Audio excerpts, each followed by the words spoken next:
His words found resonance in a society with many anti-Semitic people integrated into society, but many continued to perceive them as outsiders. Success led to ungrounded accusations of subversion and war profiteering. It cannot be stressed enough that these conspiracy theories were born out of fear, anger, and bigotry, not fact. Nonetheless, things that nobody ever would ever think even possible, because he's following the radical left agenda.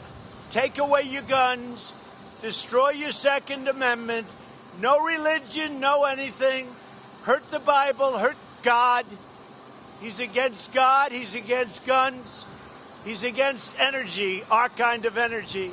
Found success with them.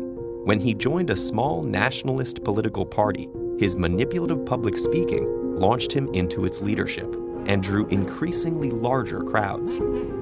Your nomination for the presidency of the United States, combining anti-Semitism with populist resentment, is denounced as international conspiracies. Wearing a mask. Because there's no COVID.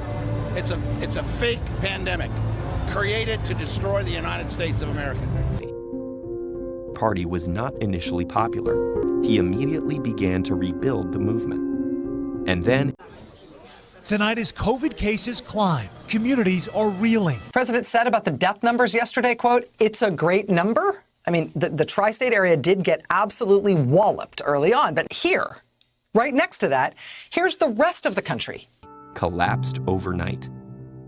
Took advantage of the people's anger, offering them convenient scapegoats and a promise to restore former greatness. And so, some of the frustrated public flocked, increasing their parliamentary votes from under 3% to over 18% in just 2 years. Ran for president, but with 36% of the vote, had demonstrated the extent of his support.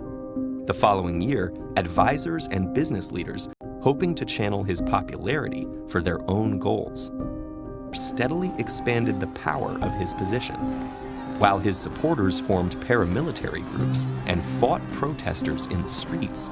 He raised fears of an uprising and argued that only he could restore law and order. I alone can fix it. I will restore law and order to our country. I'm going to make our country rich again. His speeches exploited people's fear and ire to drive their support behind him and the party. Meanwhile, businessmen and intellectuals wanting to be on the right side of public opinion endorsed. They assured themselves and each other that his more extreme rhetoric was only for show.